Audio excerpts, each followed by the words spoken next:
Hey, ladies and gentlemen, this is Luminous, and Draskyl and Bruno come to you guys with a 6.8 patch log analysis. Generally, when these things come out, we read the patch log, haven't played a version yet, and that's a big disclaimer. This is kind of our initial view of the changelog, and yeah.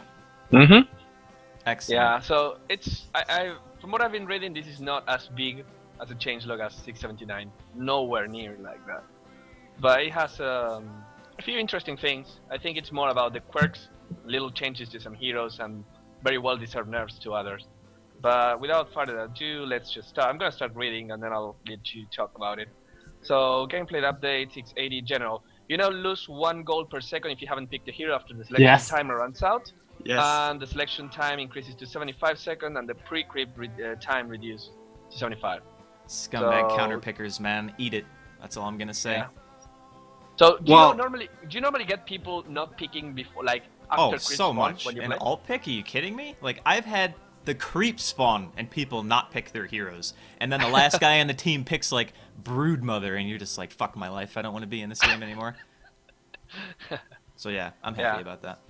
There's also the increase like I guess synergy in terms of picking, because you don't have the last person that randoms. It's like, oh, I can't decide for 3 minutes, so let me random when the creep's spawning, and you're like, well, we already have 4 carries, and you random another carry, then we're fucked. Yeah. So there's that. But actually, just from this update alone, and how the rest of the changelog, it feels like this is more or less like a pub update. in a Yeah. sense. Well, duh. There's no AP in like competitive for me. Well, no, as in like to me it doesn't affect the pro metagame too much. I think the item discussion will, but to me this really feels like it's for the people, by the people.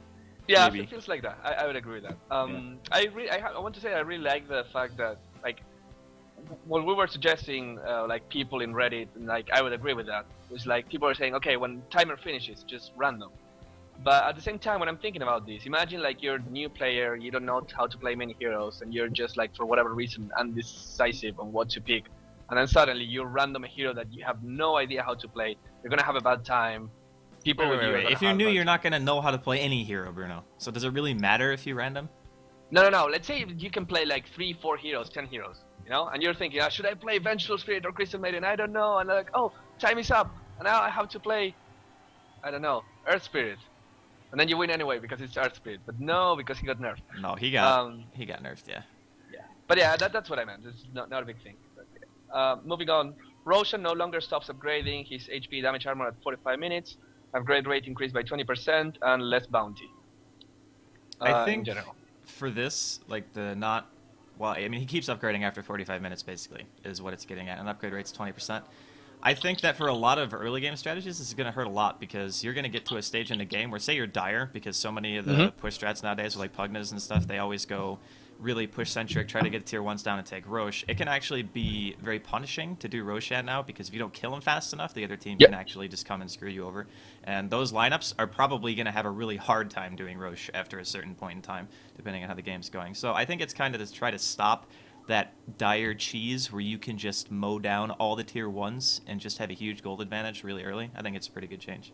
So when it says the upgrade rate increase, does that mean that Roshan is stronger pre 45 minutes, or is it stronger after 45 He's stronger minutes? all the time. All the time. Oh, okay. Yeah.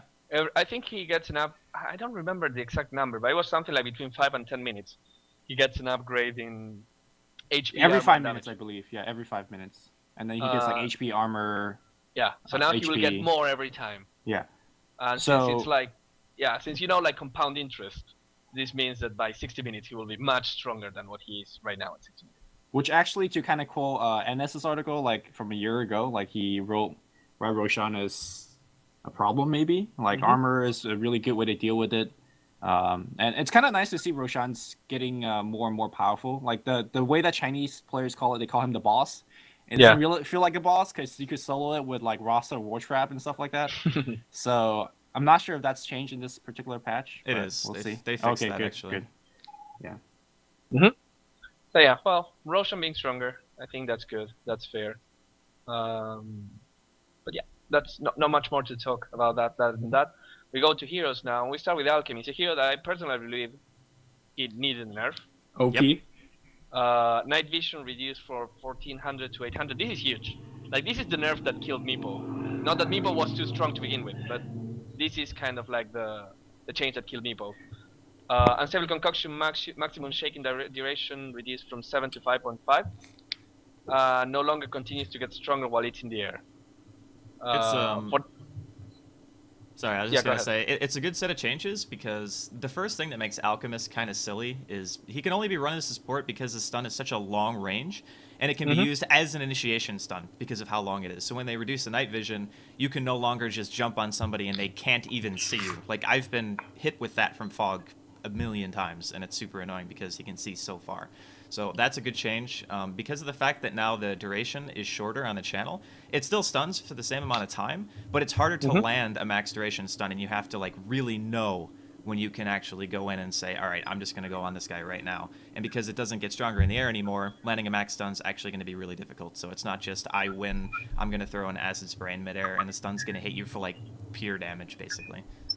Which, as an aside, I want to throw out a disclaimer for all three of us. Sometimes when a hero thinks or it looks like it's going to be nerfed, sometimes it doesn't work like that. I think the last patch, Alchemist changed. Remember the ultimate nerf, and everybody says rip Alchemist.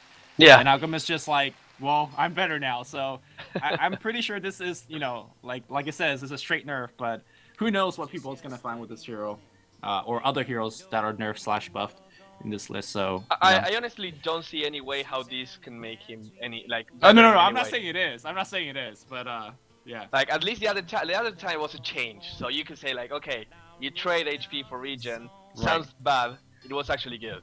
This really time good, you actually. trade vision for less vision and duration for less duration. So it kind of sucks. But yeah, I think it's okay. I'm kind of liking this as well. Because Alchemist, especially in the Chinese meta, it was like first pick, first ban every single time. It was getting a little bit boring. Let's not talk about the Chinese meta. Let's talk about the pub meta. Like. Okay. When they first picked the Earth Spirit, you counter pick with Alk. Now I'm not sure. You know. Now it's like. Yeah. I don't know. Yeah. Or maybe we'll find another hero later in this patch and we'll counter the Earth Spirit. Moving on to Ancient Apparition, you got the. It's all about Ice Vortex. Spell damage amplification increased by 5% on all levels, and duration increased by 4 to 16 seconds. And the aura stickiness increased from 0.1 to the standard 0.5 aura value. That's something you were asking before, Lumi. The aura stickiness, it means that once you leave the AoE of the Ice Vortex, it will stick in you for 0.5 seconds. So kind of in a way, it's like an increase in the radius, if you think about it. Because even if the radius is, let's say, whatever it is, you still keep running for a little while with the area. So it's kind of like if the radius was a little bit bigger. I still feel like all these changes are kind of a wash. The reason, in my opinion, that Ancient Apparition isn't even good is because he needs a disable on his own. Like, he can't any longer be laned with another support because tri-lanes just don't happen anymore, right? Yep. So, if you don't have another hero to partner with him that has some form of stun, you think of lanes like CKAA, like back in the day when people would run that stuff mid, like Fnatic did that stuff all the time. That's where he needs to be, but no one does that either. So he just doesn't really fit the game. I think the changes, like you were talking about, this is a pub patch. Even in a pub situation, these changes are negligible at best. Like, I don't think you're going to see like any difference at all, really, in the play. Yeah, so.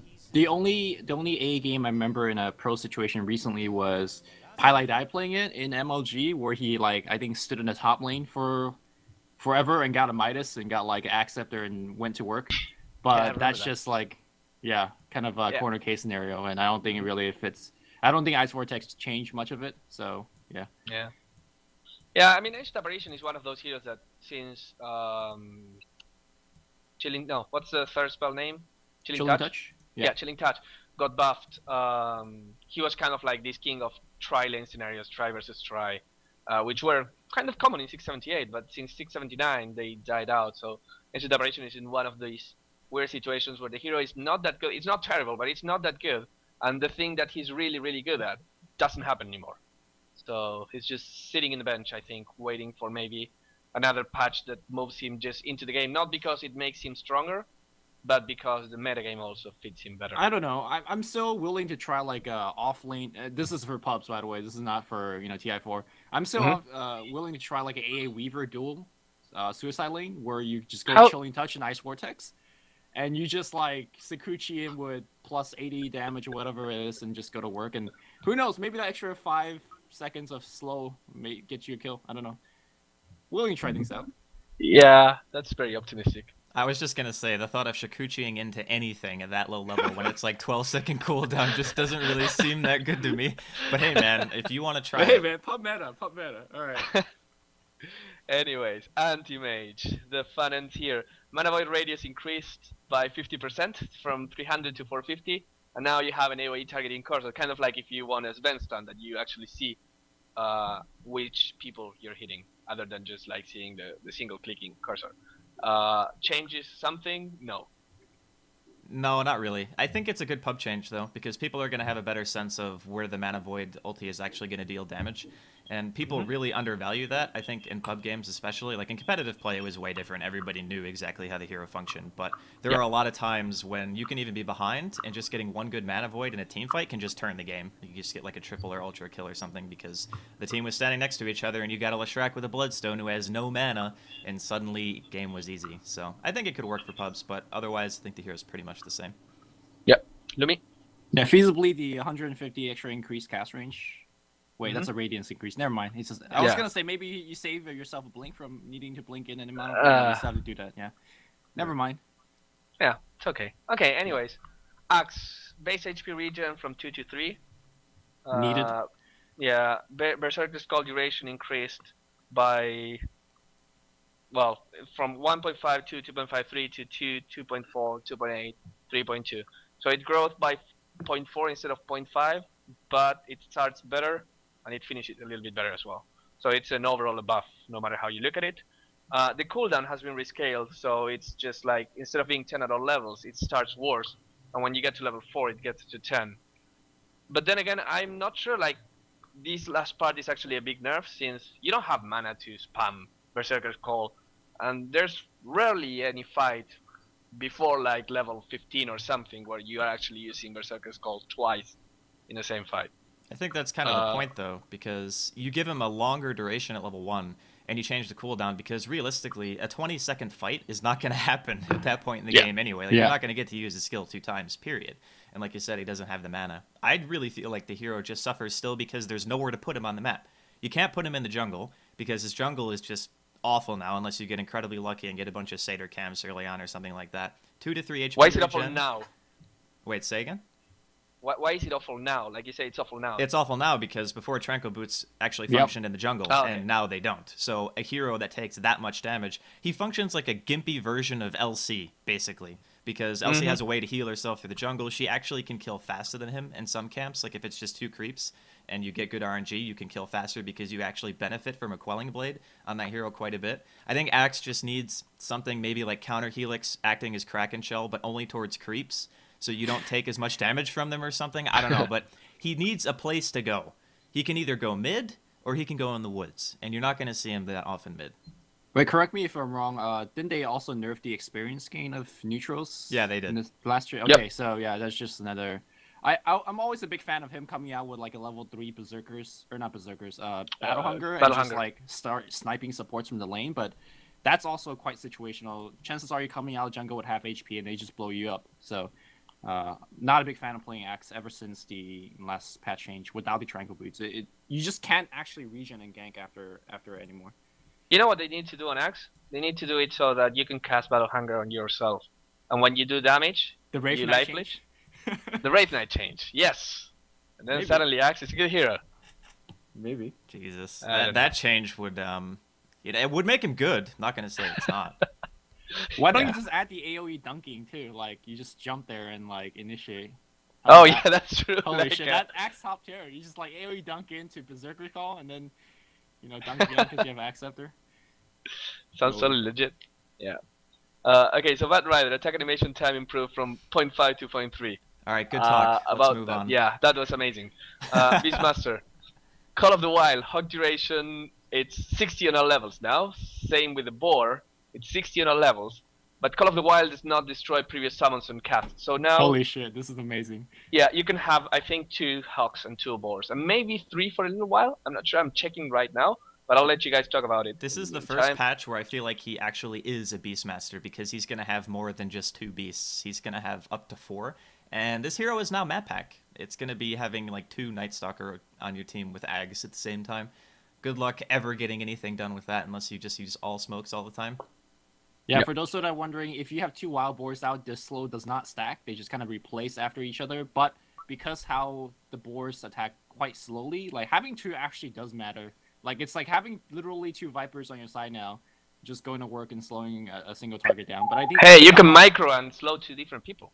there you go. But I think it's the hawk, like being able to have Roshan vision while maybe sending a hawk ahead of your smoking is kind of a big deal. So pretty legit. Yep. I think he's gonna be a really top tier pick now.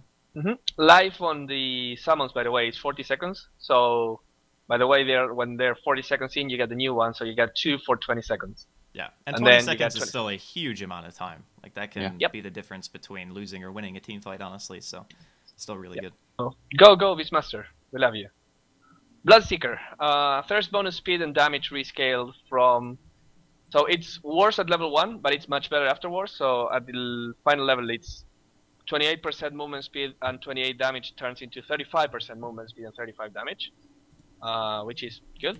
And Bloodbath now gives the full hero kill benefit instead of only half if he's within 325 AoE when a hero dies. So he doesn't have to necessarily get the killing blow as long as he's close to the hero that he kills. I don't think this is enough on Bloodseeker.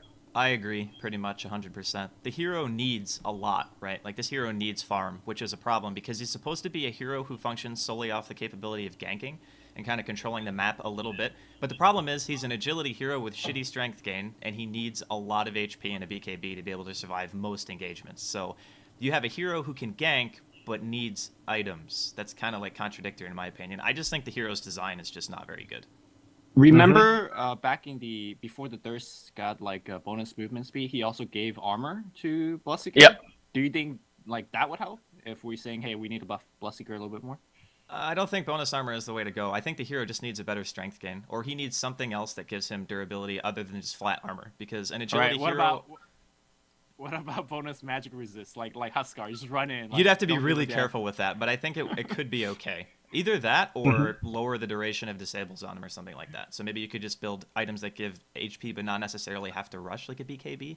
I don't know. It's really tricky because it's one change away from being broken, and then you can go in and just like 1v5 or just get whatever target you want and kill them guaranteed without anyone being able to do anything. So yeah. By the way, there seem to be 2 schools of thought. People that go 4-staff on Bloodseeker pretty much all the games, and people that say that 4-staff is the worst item in the world for Bloodseeker. What side do you guys stand on? I think it's situational. I think 4-staff is pretty much good in most games, but again, with him, I kind of play him as a hero who wants to be the focus of attention sometimes when you go in, because if you rupture, you want to commit to that hero, right? So I typically build him as a tank who's meant to absorb damage, so I do like BKBs and blade mails really pretty much all the time, and I think that's the kind of the gameplay that I would like to see him more suited to. But yeah, I personally hate 4-staff on Bloodseeker. I mean, if you're using a 2,000 gold item to like help you do a little bit more damage on your ult, that seems to be wrong. I'd rather get like an actual item. So you're saying Dagon is shit? No, Dagon's legit. Dagon's 3k though. Okay. No, 4-staff defensively, good stuff. Offensively, yeah, I don't know. Okay, fair enough.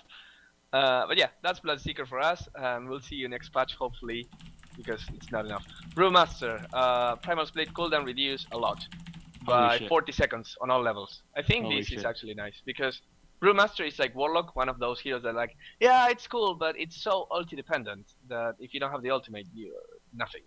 So what's the actual duration of the Primal Split at level 61 Acceptor? Like 16? No, 22 seconds, I think. So effectively, yeah, the cooldown's really like 80 seconds, right? Yeah. Which, if you look at it that way, it's pretty insane. Keep in mind in the last patch where Brewmaster's Acceptor upgrade had like the Earth Spirit could now do a clap. The Wind Spirit could do like a Drunken Haze, and the Fire Spirit could do the crits. Like, I've been playing him in a lot in pubs, and he's like pretty amazing. I mean, he was already very amazing in team fights. Now like you can spam it more. I don't know. I think he's a pretty insane hero. Do you like his new Acceptor, like from the previous version? Well, I can't micro for shit, but I think if you're Moon, right? If you just like blink and clap, and then you ult, and then you boulder bash and clap again. Like that's what is it, 800 AOE damage, close to it, with the fire immolation damage nearby. I Not think many other hero could do something like that. the hero's got a lot more consistency now, which is really what he needed. The biggest problem that he always suffered from is, like you said, if he doesn't have his ulti, then he's kind of like a creep. But with the new Aghanims and a 100-second cooldown ulti, 40 seconds off is gigantic. Like, that's able to fight almost twice as often, basically. So I think it's a really good change all around. Cool. So, yeah, Brewmaster. Really good hero. Bristleback, base damage reduced by 4. Good Nothing talk. to talk about. I'd say, yeah. He needed nerf, right? Like, let's agree on that. He did, but I think removing don't maybe think this one of the is a stacks of Warpath or something would have been a step in the right direction. I don't know, but I think a hero that has a possibility of getting, like, what is it, 140 plus damage at level 6 from his passive, that's kind of good. Yep. So yeah, Bristleback, Broodmother, and this is one of the big ones. Can no longer leave map boundaries, and this applies to every other hero that can, like Spectre and Bad Rider. So finally, bug fixed. Spin Web no longer provides 200 vision, and free pathing is now removed when enemies have vision over you. Thank God. Holy crap. Yeah, I think this is the biggest one, right? Now Broodmothers actually have to have map awareness instead of just going, oh shit, I'm getting ganked, let me just scuttle off the face of the earth. Okay, I'm fine. I think that's pretty much what was necessary. I mean, she plays exactly like the Broodmother of the old, where, you know, if they come gank you with dust, then you kind of have to use basically the regen and the movement speed of the web to get out of there. So, I mean, she was playable before, sort of, in pubs, I mean. She was playable, but she could also be dealt with. Nowadays, you have Broodmothers who require 3 or 4 people actually having to go down there and say, okay, we have to try to kill you. We need blinks and flying vision and 17 stuns. Yeah, I think that hero had its 15 minutes of fame, and now it is going to be back to normalcy. So nobody playing her? Yeah, basically no one's going to play her. And honestly, man, like, if this is a pub patch, good on them for changing this hero. I agree, you know? Good stuff. You know, I actually have a concern about Broodmother. Or when, like, the free pathing is now removed. Like, the more I think about this, one thing is what I was telling Andy before. Is like, you can get fucked as Broodmother right now. If, let's say, you're in the trees, right? Or, like, you're invisible and you go into the trees and people know where you are. And let's say, I mean, I'm going to make like kind of a silly example first, which is a Beastmaster pops a hawk, so he has flying vision, pops a sentry, and now the Broodmother is trapped in the trees. And as long as he keeps popping hawks and that sentry is there, if that Broodmother doesn't have a TP, that Broodmother is trapped for the rest of the game. I think Bruno actually just is going to do this to the next guy who picks Brood after the patch comes out. Yeah, but that's like, that's the silly example. And No, new meta, just get Quelling Blade. Just cut yourself out of there, man. There's a less silly example that I'm actually concerned. Like, you know how sometimes you get stuck with Broodmother, like even now, when you get out of a web and you just like get stuck in trees because your web is not there and you want to go back to the web and you can't because you're out of range of the web. Like, has that ever happened to you? Yes, all the time. I think like once. Well, no, like, it happens to me all the time. I mean, to me it happened like a few times that like you get out of the web and because you're now in impossible terrain, you're kind of stuck. And well, you pop a new web and you just leave. That doesn't matter. But the thing is that what happens now if you're like kind of doing like that, close to an enemy tower, and you're in the trees in impossible terrain, and what if like the towers have flying vision? Because maybe they don't have flying vision, and I'm fairly certain they don't. They don't. No, okay, never mind. Now I was thinking like if towers had flying vision, do you just walk like in tower range? Because like you can't even range? see, like, if you're sitting in safe lanes, you can't even see in your own woods. Like, that would be kind of silly. That's true. That's true. Yeah, that's true. Well, never mind then. But yeah, no, that's fine. I would consider like maybe what will happen if you get trapped. But if there's no flying, like if the fact that you need flying vision is such a big constraint, so that Broodmother will be fine. But yeah, other than that, good talk. Decent nerf. I like how Draskyl and I just sat here like waited Bruno for him to. He had this all planned out from the get-go. Yeah, I'm telling you. Okay. Yeah. Anyways, Centaur again, super reducing the cooldown, 120, 90-60 to 90-75-60. I personally like. I don't really find a good reason why this hero is not picked more. In general, both. I can because there's nowhere to put Stampede him. He's got the axe problem. Stun? Remember when his ultimate did stun? Holy shit. Yeah, I mean, that that was good because it gave your team a real method of initiation, but like the new Stampede only slowing by 100% or whatever the hell it is, just basically roots you like Tether does. That's average at best, and even being able to use it every 90 seconds at level 1, that doesn't matter. Like, the hero just has nowhere to go, and he's another one of those initiator types who needs an item to be able to do it. He needs like a blink or something like that, and I feel like in a lot of situations, heroes like Batrider just abuse it a lot more because it's better to be able to pull somebody out of position than it is to be able to put your team in a different position, because you can start the fight on better terms. You only have to worry about 2 moving parts as opposed to your whole team. So I don't know. I just think this hero just needs something different. Any ideas of what? No, I mean, I know that the hero needs something. I just don't know what it is. If I did, I would have told Ice Frogger, and he'd be like, hey, you should totally do this. And then he would have called me stupid and given me an F. Stupid. Yeah. Anyways, yeah, I don't know. Like, I like the hero. I feel he's like, he has the potential to be strong. It's just like, it's one of those heroes that requires so much that sometimes it's not worth it to go there. You just pick something that's safer, that's easier, as you said. But anyway, this is like the change that Sam already tweeted at me, bitching about this. Clockwork. Hits required to hit power cogs. Rescale from 3 to 2, 2, 2, 3. So before level 4, you can kill a cog with 2 hits.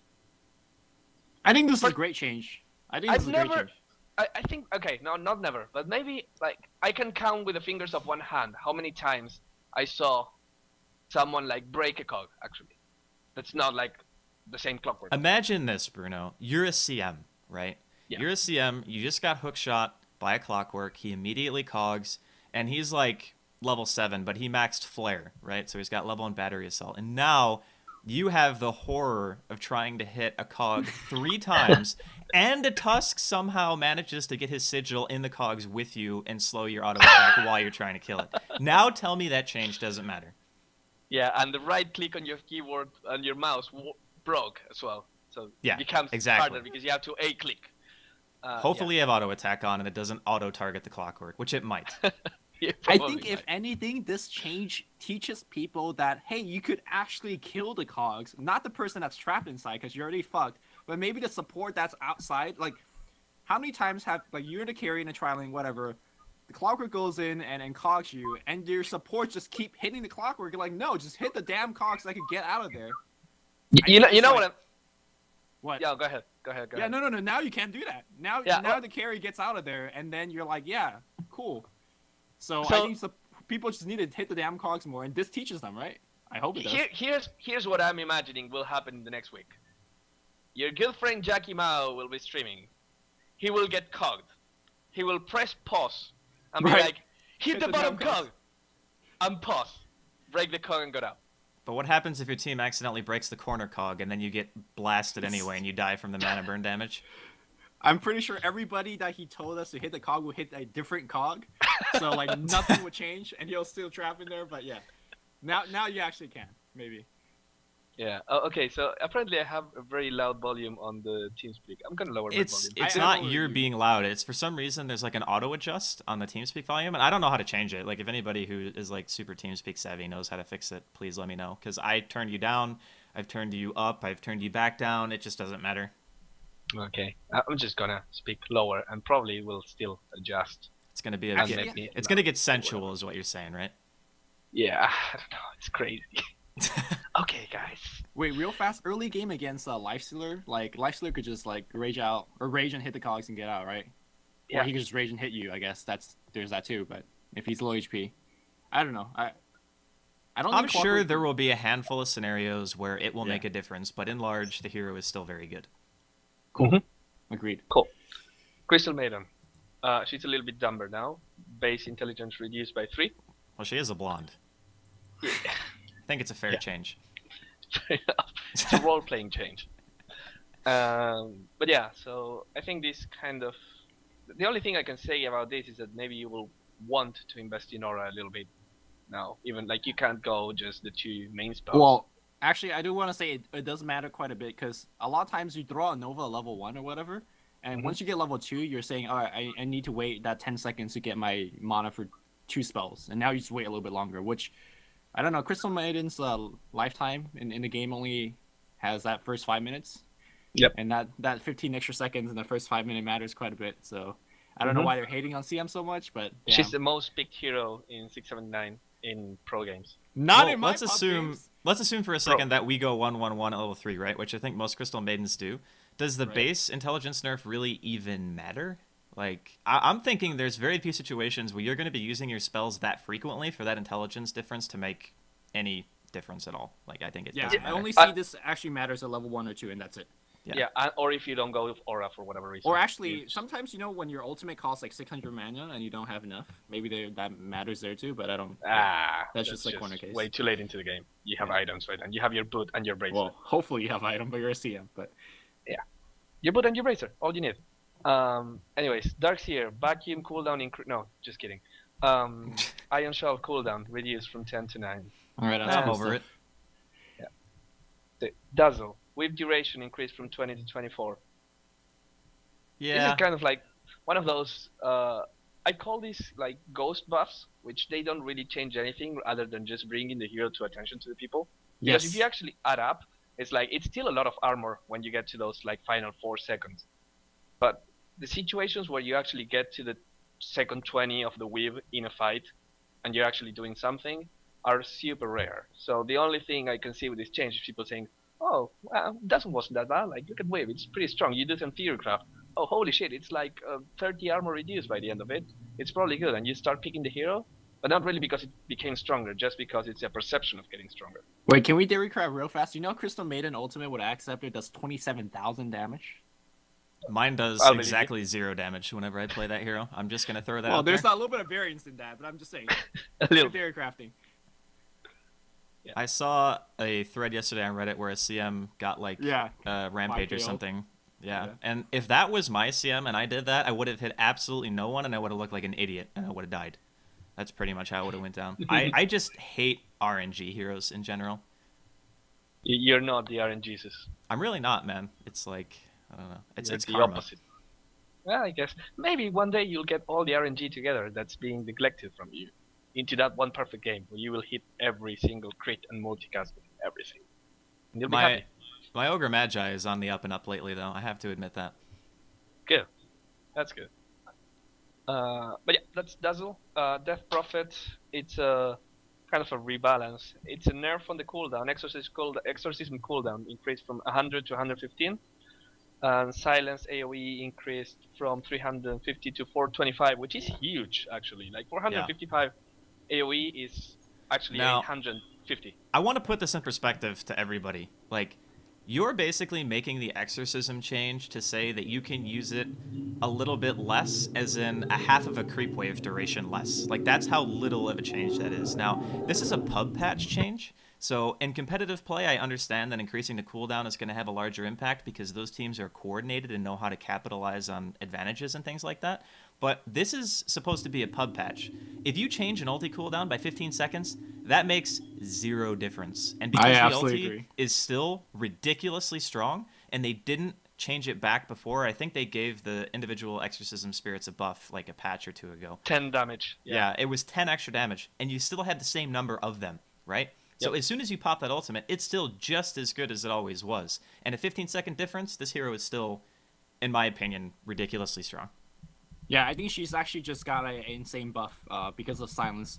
Silence, I think, currently has like a 6-second duration or something ridiculous, and because you have Witchcraft, it has like no cooldown, and now the AoE is absolutely insane. I think Silence, AoE Silence spells has always been like undervalued, like Drow Silence, which by the way got changed in this patch. And now Death Prophet is going to just single-handedly win team fights with Exorcism and Silence and just go YOLO and Exorcism goes and win fights. It's insane. Yep. Yeah, I agree with that. Death Prophet is still strong. And also, I feel the Death Prophet, I like Pugna. He's one of those heroes who can push really well, but doesn't fall off that much late game. Like, Exorcism is good at level 6. Death Prophet is just like a better Pugna. Yeah. Like, that's just pretty much what she is. Yeah. And even at level 25, that ultimate is still really strong. The way it works against tower, just like if you get them to use the glyph, you go into base and your spirits will melt tower and barracks in less than 10 seconds, which is insanely stupid. And if you're ever fighting enemies without any creep way around, you just pop your ultimate, and if you're survivable enough, you'll win the team fight without doing anything. So yeah, pretty strong hero. Still strong. Decent. Dragon Knight. Dragon Tail cooldown rescale from 9 to 12, 11, 10, 9. I don't really get that change, honestly. I think the well, hero is fine. You normally go level 1 Dragon Tail until forever. Yeah, but this is another one of those change where I feel like it's just a change for the sake of having a change. Like the hero, when are you ever going to use 2 Dragon Tails right next to each other? Like when? Please let me know the situation where that would actually matter. And then it's still having the same cooldown reduction at the max level. Maybe they just want to stop people from leveling stats because the stun scales so poorly anyway that maybe taking 1 second off of the ability cooldown per rank makes it more attractive to level. Because when I play DK, I very seldom level that ability. Like, I'll put points in stats over that thing. I think the only instances where the stun was actually level was when the Pinoy played it. Like, back in the days where they just... before this was the hipster thing, right? Back in the day where they went Bottle Crow and then they won Shadowblade first. And they actually did level the stun because they just went for solo pickoff. And I guess the extra, I don't know, 0.75 seconds over 3 levels, which I still don't understand. Actually matter there. But... I don't know. I see where chaotic team fights and I think Dragon Tail has always been compared to Beastmaster Roar in terms of like efficiency. Having a 3-second cooldown, maybe you miss a kill here or there, but yeah, it's like whatever. I don't think it's a big deal. Yeah, it's a Dragon. I also wanted to point out that it was not only the Pinoys. Illidan or Erman from Virtus Pro was very famous for doing like very weird builds. He did the Fire Breath build. The no Fire Breath Dragon Knight with Dragon Tail and passive. He also did the Juggernaut with 1 level on spin. He won that game, just so you know. I don't think he won the Juggernaut game, but he won the Dragon Knight game. No, the Juggernaut game he lost. At one point he was trying to spin on a Spectre at like 30 minutes into I remember that. I think the Spectre was regenning over the damage of the blade, which was a bit embarrassing for him. But yeah, I think that was in the Tier 3 qualifiers or something like that. Memorable. Anyways, here comes a big one. Draw Ranger. Reward Silence. I'm not gonna read everything, but imagine like Deafening Blast from Invoker. Yep. And that Deafening Blast, instead of pushing you and doing damage and disarming you, it just pushes you a little bit and silences you. You know, like how the RP, like, have you ever played like a ranger class in like RPG? They always give you this ability where if they get too close, you get this ability to get the fuck back, right? That's kind of it. And it silences you. So, I guess you know one thing I hate though, like a lot of pubs when they're frost arrowing to try to get a kill and then they silence. I don't know why you need to silence. Just keep frost arrowing. But now if you silence, they just like knock them back a little bit further. Although it's inversely proportional to how far you are. So if you cast at 900 range, there's no knockback. Yeah, I don't know. I kind of like it. It's a. I'm not sure if this fixes her. I don't think so, but it's like a needle thing, I guess.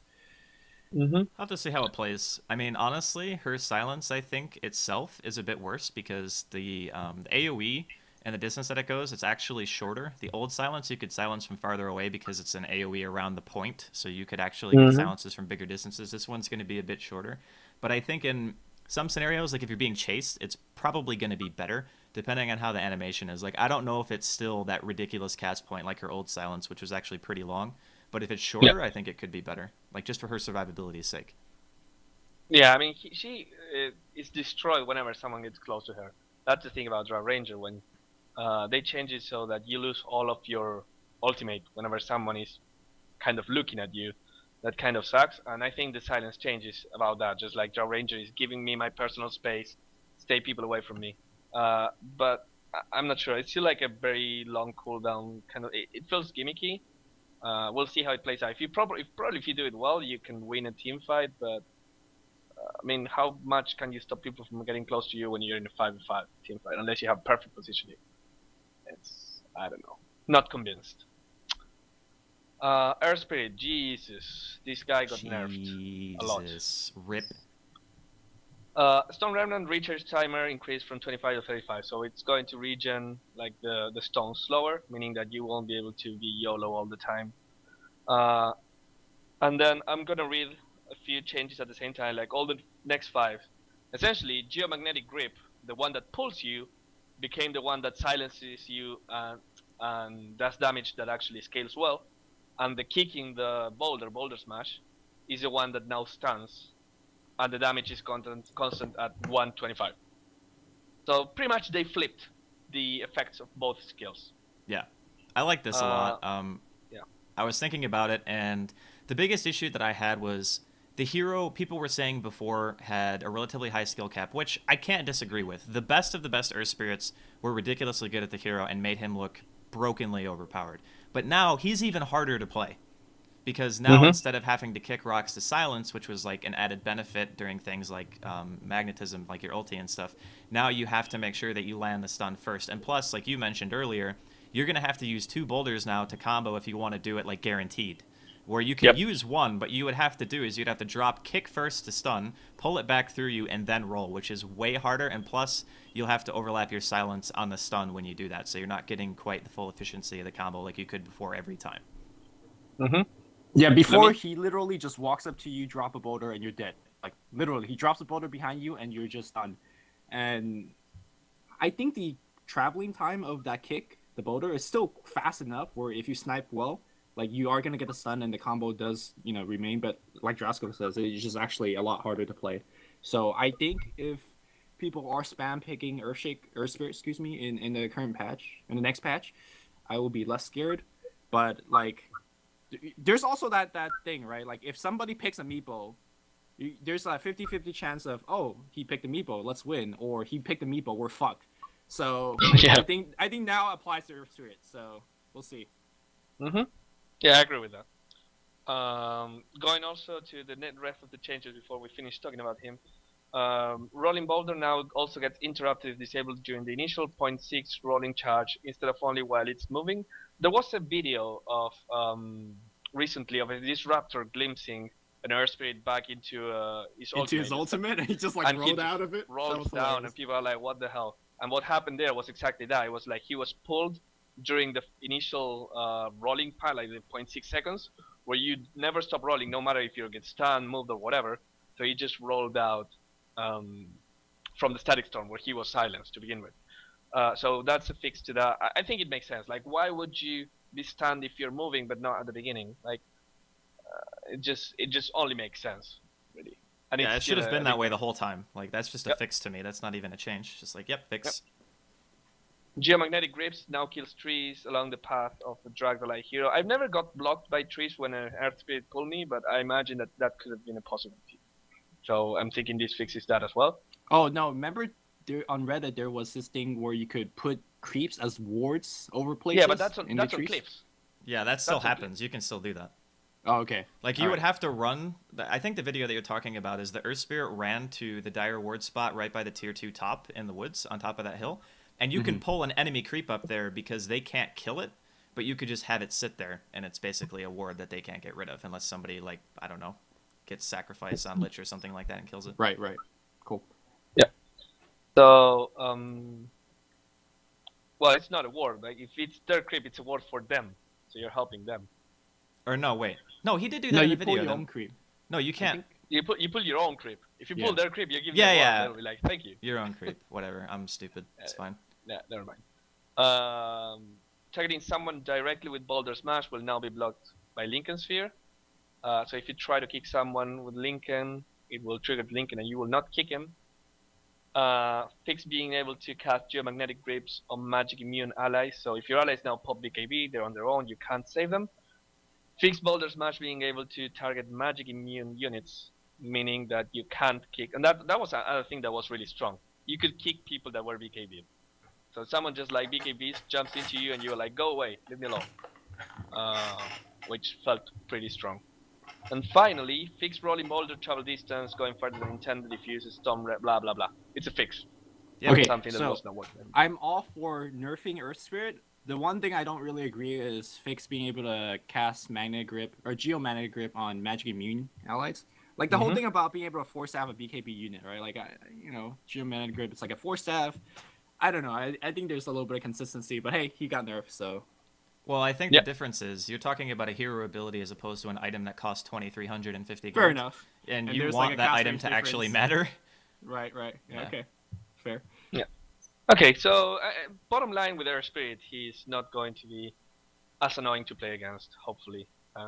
Again, patch, as you said before, is going to make pubs a little bit more fun. Moving to another ES, Earthshaker, base movement speed increase to 310, and strength gain increase from 2.5 to 2.9. I think that even though there's not much to talk about this will not be minor. I mean, it's still like 0.4 strength. In 10 levels, it's 4. I don't know. Like it feels like a lot. It's just like extra 100 HP. I feel like the hero Earthshaker was still of strong. levels. I don't think he needed anything, to be honest. I think he was I just agree. really solid all around.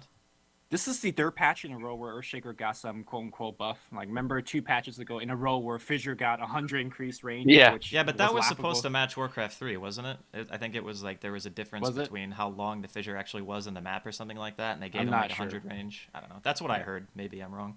I guess the 10 extra movement speed helps you Fissure Trap a little bit better as well, if that matters. But Yeah. I guess your Enchant Totem hits harder too. I don't know. I don't think, yeah, I agree with Draskyl. He is already quite insane, and I'm surprised that he's not picked.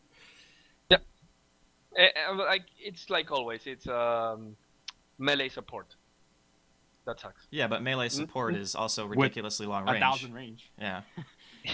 He's kind of like an alchemist in a sense, but a worse version of alchemist. So maybe with that hero, you might see Earthshaker more because they kind of serve the same purpose. But we'll see. Yeah. Well, Alchemist has a plan B where he can farm even as a support. Well, Maybe Earthshaker has a game. plan B. You can farm and get a blink dagger and turn everyone And into dunk space people. dust.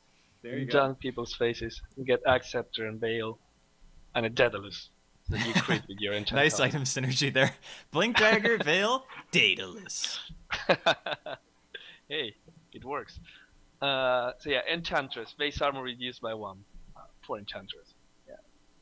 I don't know. It's fine. It's just like the epitome of You gotta squishy see her heroes. fluffy tail. Too much armor to cover that up. Yeah, she lost a little bit of clothes, I guess.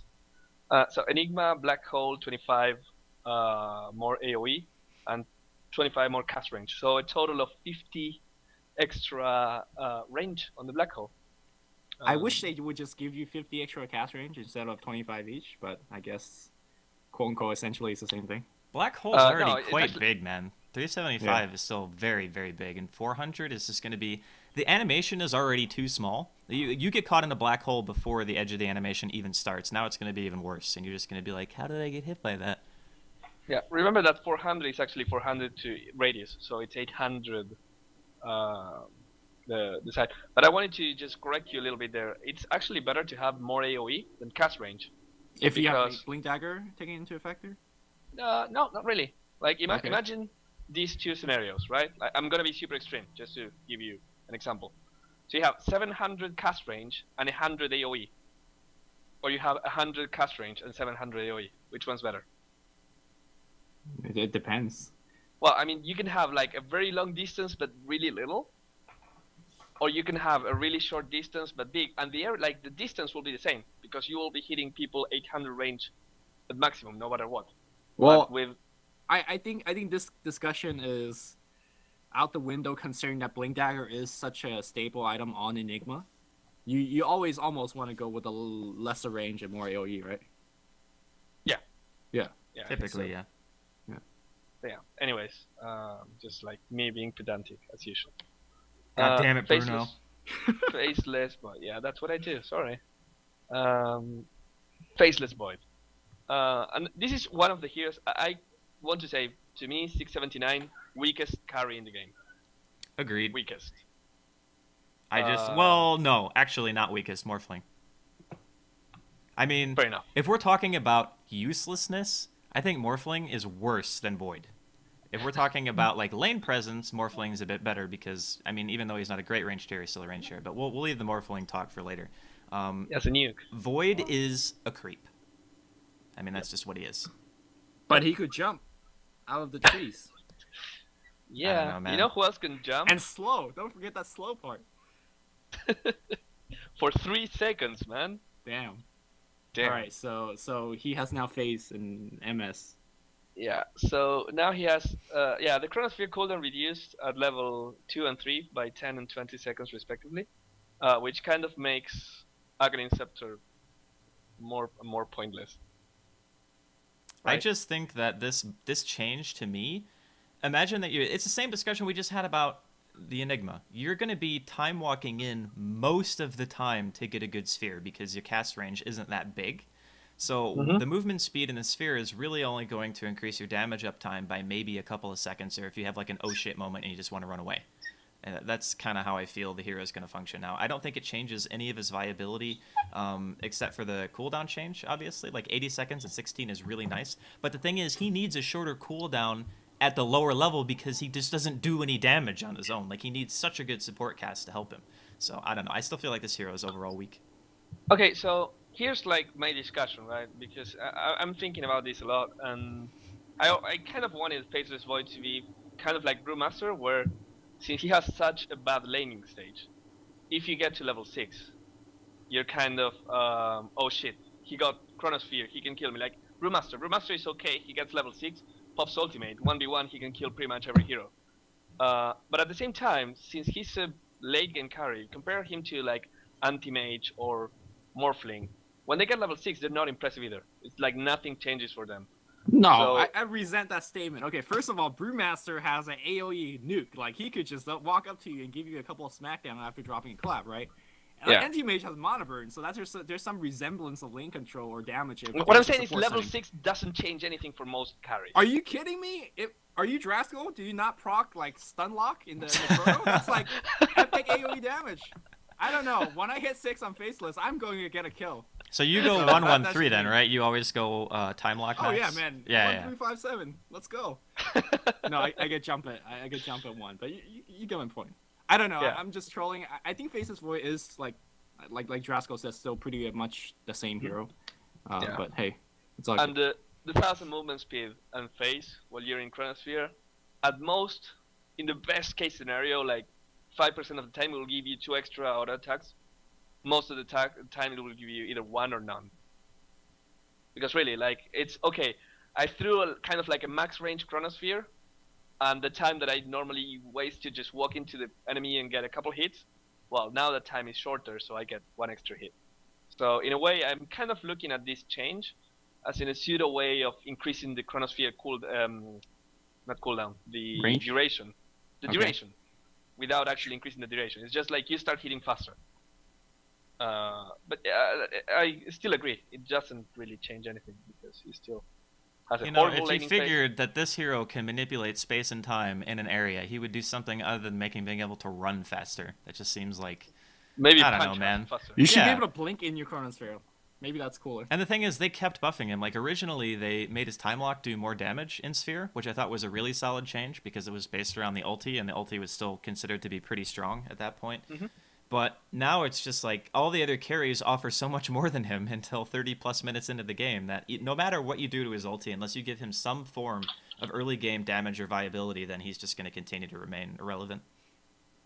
Yeah. And the final change that we didn't mention, but we kind of talked about, time bulk mana cost reduced from 120 to 90 only makes sense.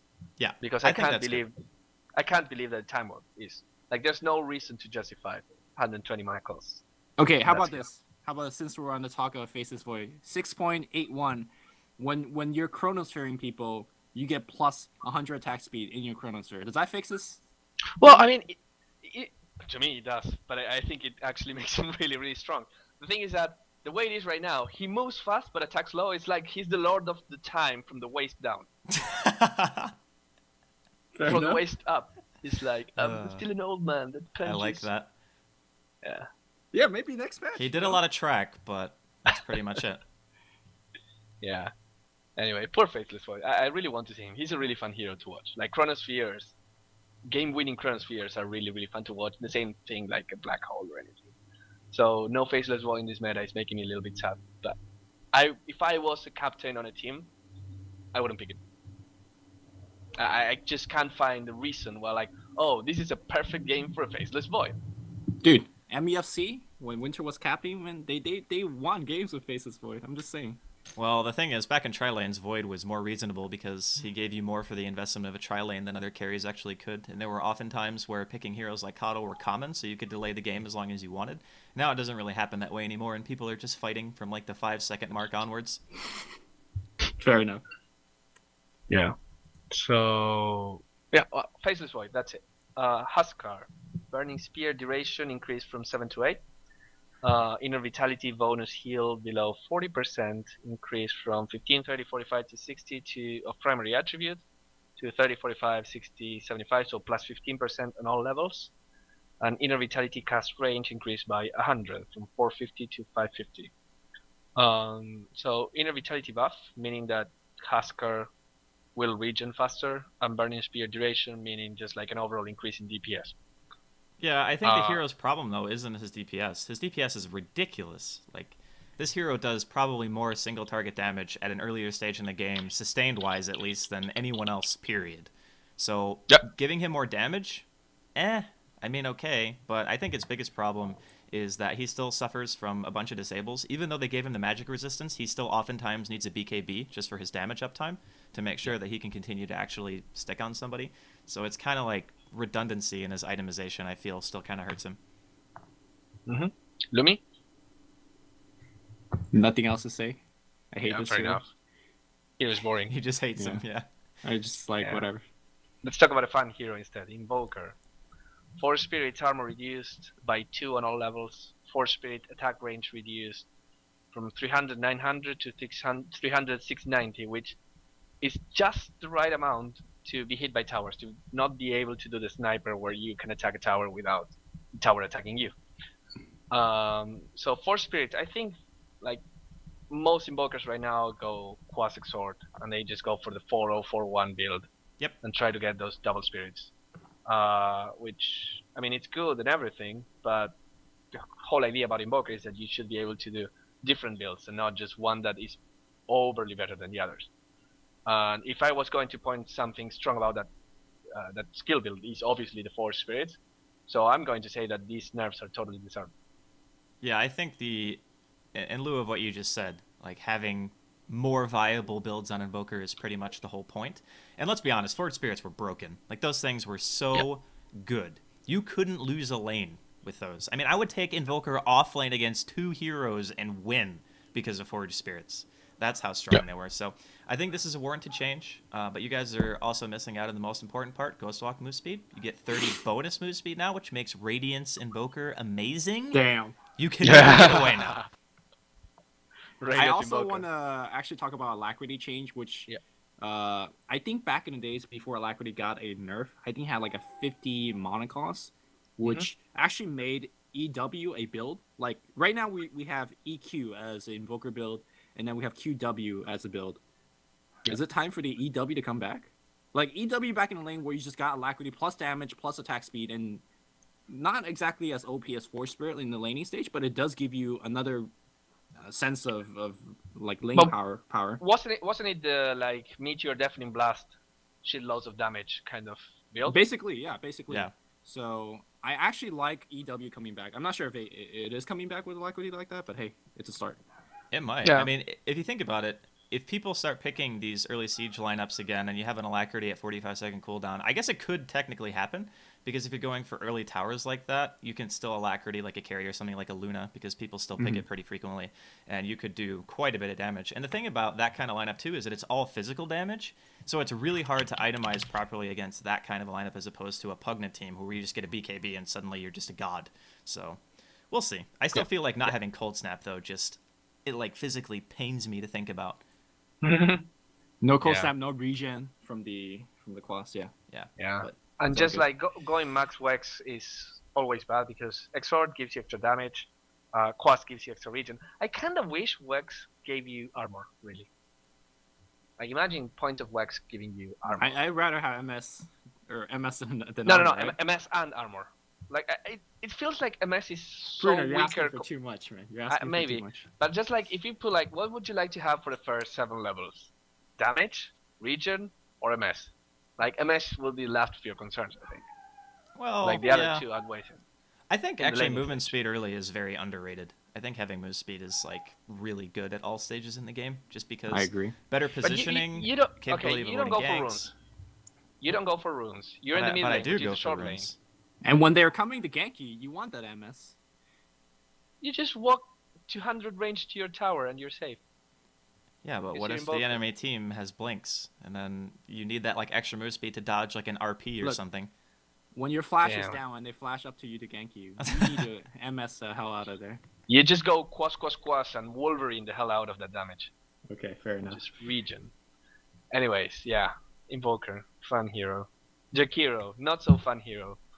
Lots of changes. I'm not sure if it's a buff or a nerf. I'll let you decide. Ice Path damage rescaled from 25, 50, 75, 100 to 50. Do you max Ice Path at all? Like, what do you max on Jakiro normally when you play? I always max dual breath. Dual breath. Dual breath. Yeah. Okay, cool. Unless you're going mid solo, you max liquid fire and push the shit out of his tower. But never Ice Path. Yeah, I never maxed Ice Path. Yeah. So if you're going to put 1 point only, that's a buff. Because you go from 25 to 50.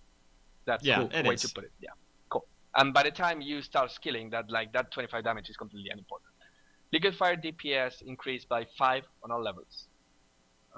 Tiny little buff. Yeah, it's whatever. Yeah. Dual breath, burn and slow duration increased from 4 to 5 seconds. The DPS from dual breath increased by a lot, like from 5, 10, 15, 20 to 16, 36, 56, 76. The damage interval improved from every 1 second to every 0.5 seconds, which means that the damage ticks faster, but it's still the same damage. The attack speed slow increased by from -20 to -30, and removed the initial impact damage from dual breath, meaning that dual breath is now a dot. There's not like a nuke anymore. It's just so it's a single breath basically. It's just it's not even dual. It's just okay. Yeah, it's a slow and it's a venomous gale. Yeah, but I think in a way 5-second venomous gale. Bruno mentioned this earlier. He said that burst damage is usually always better because there's less of a time for reaction for the other team to be able to recover like health potions or healing or something like that. But the one situation where it could be better is for that specific, like that reason. If somebody has like a health potion or a bottle or something, like having a damage over time ability that lasts that long can be kind of annoying. I don't know. I mean, that's really the only thing I can theory craft about it. Otherwise, I think that the ability, even if on the screen it says it does more damage, I think that anything that does damage over a duration is a bit worse. Yeah, I absolutely agree. I think one of the uses pre this new patch is that Jakiro could do okay in terms of defending a tower, like Ice Path, Dual Breath, like you do nuke down the creep wave. Now, I mean, essentially, yeah, if nothing's happening, you do in fact nuke down the creep wave, but that's just more time for the enemy team to hit your towers or to kill you or mech up the creep wave, whatever. So I don't know. I don't like the new Dual Breath change. If the idea is to bring more limelight to Jakiro, I don't think this is it. Well, before like, this is the last thing I'll say on it, but there was a time where we were talking about this here. I don't remember what we were doing. It was some kind of show, and we were mentioning how Jakiro was one of the few heroes in the game who had a lot of different viable builds. Now I just feel like there's really only one build you can go after the changes that they've done. Like, not just these ones, but like the last couple of patches. They've just kind of made him. It's like, yep, you're going to max Dual Breath, and Ice Path is still pretty good, but it's not great, and Liquid Fire is kind of useless except if you're pushing. Fair enough. Yeah, and no one picks Jakiro for a pushing lineup. Yeah. I mean, we've seen plenty of pushing lineups in 679, and no one had Jakiro in it, so... Yeah. Weird. I'm not sure, like, but whatever.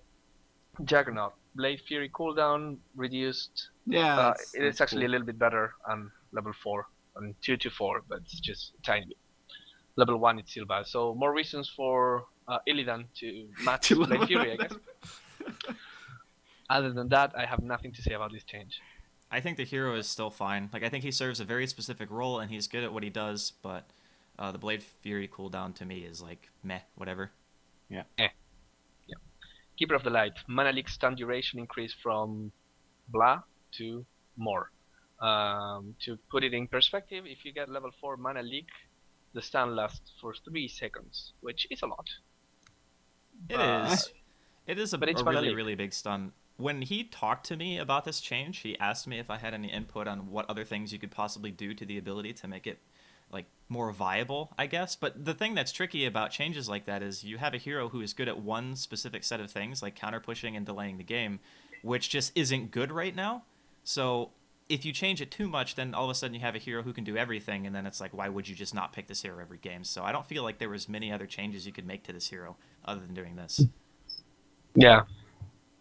Yeah, I mean, of course the Illuminate is great. The Chakra Magic is one of those skills that, like, it's broken. Like, any hero, no matter which hero, has Chakra Magic, and suddenly he becomes a really good hero. Remember back in the day when Chakra Magic gave you HP regen too? Yes, Holy shit. I remember that. It was just a little bit of HP regen, but it was enough. Yeah. So I Yeah, think go the ahead. whole Mana League issue, like maybe that's just a spell that needs to be reworked because like it's a fine spell, but you'll never get it before Chakra. You never get it before Illuminate, and the Hmm. whole idea. I think Dota is moving towards an idea of maybe hey, all skills are viable, all skill trees are viable. Like we just talked about Jakiro, like there's only one way to build him, and that's I'm not sure it's fun or good or whatever. Keeper Yeah. of Light, same thing. There's just one way to build him. You max As long Illuminate / as Chakra. as long as those heroes fit a defined role, like as long as we don't have like the jack of all trade heroes who can just do like everything, which is why Alchemist was considered so broken for so long. You just have to be Hmm. really careful because as soon as you start bridging the gap between having a hero who extends the game and that's his only job and having some kind of map mobility to, oh yeah, I can stun, I can deal damage, and I can bring anyone over on the map and I can delay the game, then you're like, okay, this hero's a bit too good. Yeah. If I could change something about Mana League, I would actually make it so it's all about the numbers, but to have a static amount of mana burn as long as the percentage. Okay.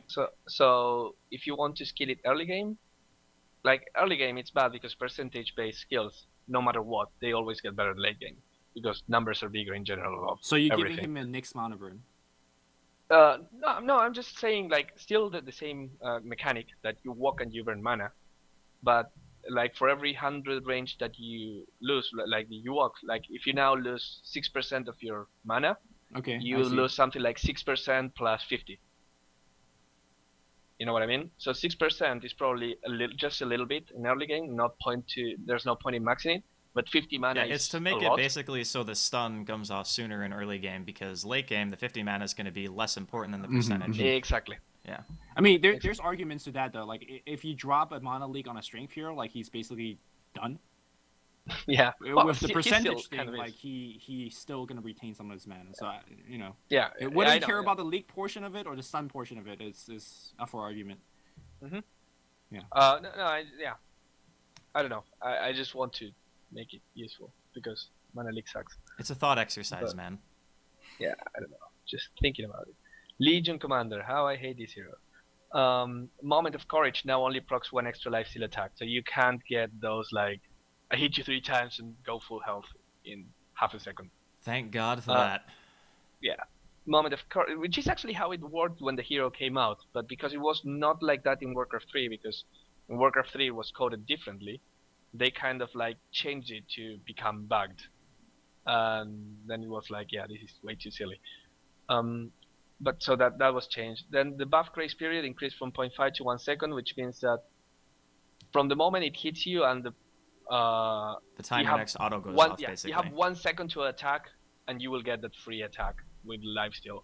If 1 second go through and you didn't attack anything, it's lost. So it gives you just like maybe a little bit of time to get close to the target if you're walking through him, but most of the times it won't change anything.